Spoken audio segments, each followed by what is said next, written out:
क्या हो अगर किसी देश की विदेश नीति और एक बहुत बड़ा बिजनेस एम्पायर एक साथ मिलकर काम करने लगे। भारत में आजकल इसे अडानी डिप्लोमेसी कहा जा रहा है। तो आज हम इसी ताकतवर और सच कहें तो विवादास्पद गठजोड़ के हर पहलू को समझने की कोशिश करेंगे। अब सवाल ये उठता है, और ये कोई छोटा मोटा सवाल नहीं है, ये सीधा भारत की सत्ता के केंद्र तक जाता है। क्या वाकई में देश के बड़े बड़े रणनीतिक फैसले कॉर्पोरेट हितों को देखकर लिए जा रहे हैं? चलिए इस बहस के दोनों पक्षों पर एक नजर डालते हैं। इस पूरी कहानी को ठीक से समझने के लिए हमने इसे 5 हिस्सों में बांटा है। पहले हम जानेंगे कि ये अडानी डिप्लोमेसी आखिर है क्या। फिर देखेंगे कि इसके पीछे की रणनीति क्या है, भारत को इससे फायदे क्या हैं, इससे जुड़े जोखिम और आलोचनाएं क्या हैं, और आखिर में ये समझने की कोशिश करेंगे कि ये भविष्य का कोई मॉडल है या फिर एक चेतावनी। तो चलिए शुरू करते हैं सबसे पहले और सबसे जरूरी सवाल से। आखिर ये अडानी डिप्लोमेसी है क्या, और इसका मतलब क्या है जब एक कंपनी के हित और एक देश के हित बिल्कुल एक जैसे दिखने लगे?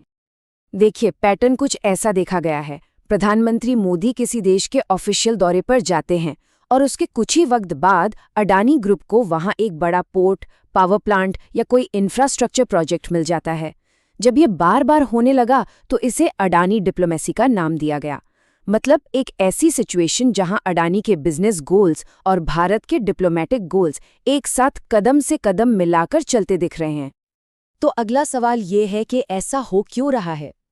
क्या ये सिर्फ एक इत्तेफाक है, या फिर इसके पीछे कोई सोची समझी जियोपॉलिटिकल स्ट्रैटेजी और कुछ बहुत मजबूत रिश्ते काम कर रहे हैं?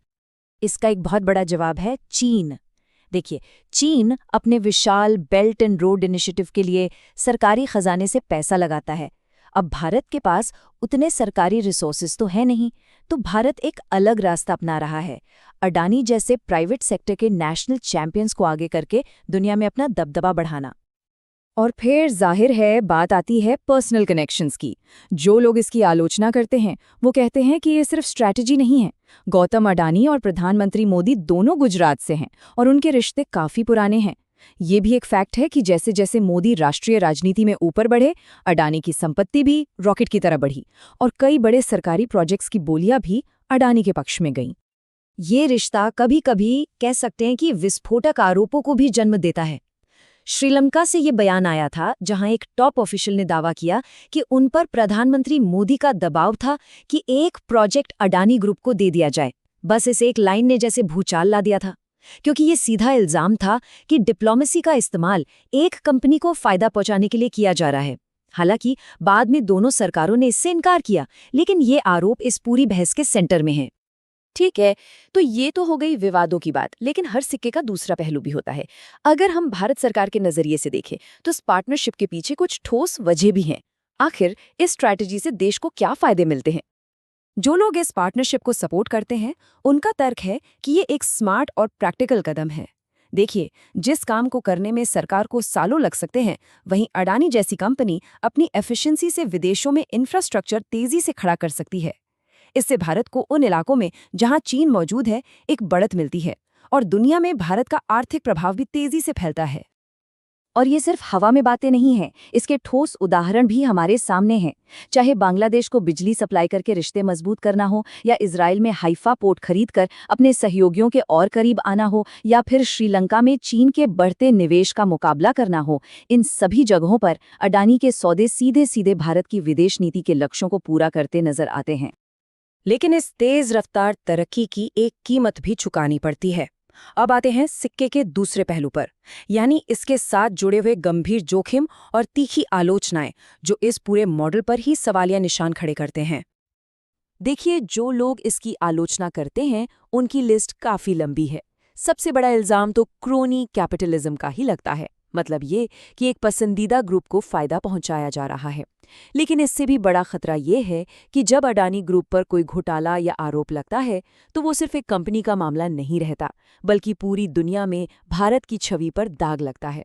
मतलब देश की फॉरेन पॉलिसी की इज्जत एक ही कंपनी के भाग्य से जुड़ जाती है। मिसाल के तौर पर सोचिए, जब अमेरिका जैसे देश में फॉरेन करप्ट प्रैक्टिसेस एक्ट के तहत रिश्वतखोरी के संगीन आरोप लगते हैं, तो ये न केवल कंपनी के लिए बल्कि भारत के लिए भी एक बहुत बड़ा इंटरनेशनल सिरदर्द बन जाता है।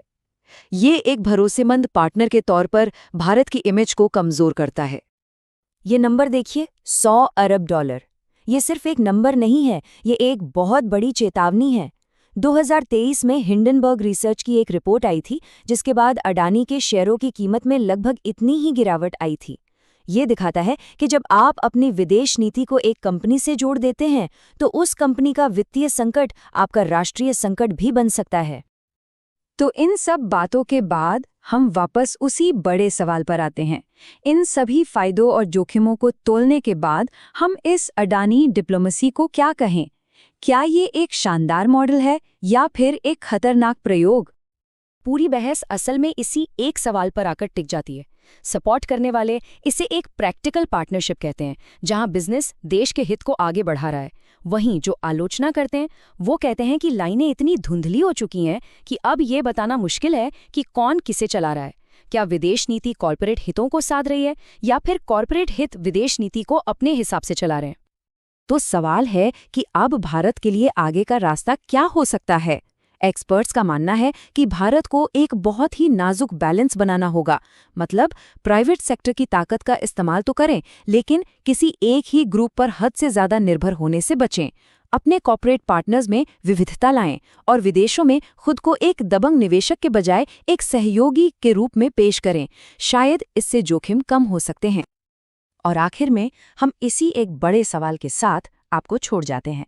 जब इतिहास विदेश नीति के इस साहसिक प्रयोग को देखेगा, तो इसे भविष्य के लिए एक सफल ब्लूप्रिंट के तौर पर याद किया जाएगा या फिर एक ऐसी कहानी के रूप में जिससे सबको सबक लेना चाहिए?